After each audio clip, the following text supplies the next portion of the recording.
You know, well, I think he's fading. I've said that for a long time, but he's probably still has, I was talking to a friend of mine in New Hampshire yesterday, probably 25 to 30% support.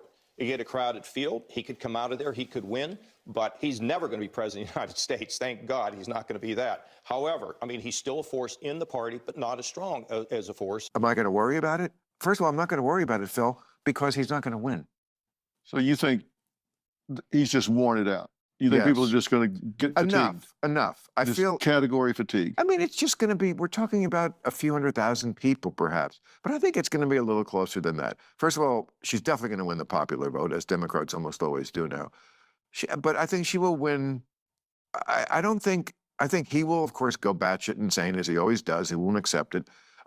His followers, I think, I don't think their heart will really be in it, as it was in 2020. Some of them, there's lots of people who will always be in the bunker with Mrs. Goebbels, taking the poison and giving the poison to the children because it's better than living in a world without National Socialism. I make an analogy, but I don't say he's a Nazi. But I think for most people, it's just fatigue. Yes, I think it's time. Talking to the guy in the store, of course, asking him, did he vote? And he said he did early voting, and he asked me if I early voted. And he asked me, you know, why I was getting the champagne. And I said, because I'm going to be toasting Madam President tonight. And he just looked at me with kind of like a smirk on his face. And I said, you know, she's going to win this, right? And he says, oh, well, it's very, very close. And I said, no, it's not. He says, well, what do you mean? I said, no, it's not. The women of America are making their voices heard.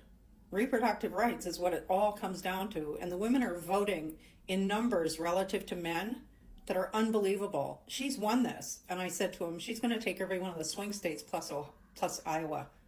And he said, oh, but the numbers are so close. I said, I'm a political analyst. I'm telling you right now, the numbers are there. She's taking this election. And then I said to him, you realize, and he didn't tell me who he voted for, but of course I knew. And I said, you do realize you wasted your vote, right? And I didn't care. And I walked out with my bottle of champagne and happily walked home. Bye-bye.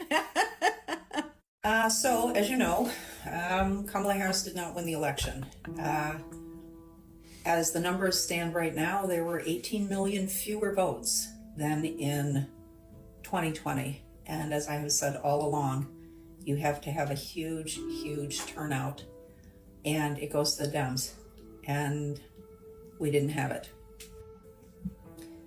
There is one fundamental thing that you cannot account for when you're using data to predict or project the outcome of an election, is you can't factor in the impact of racism or the existence of racism and misogyny. Oh, the math has shown Donald Trump has no chance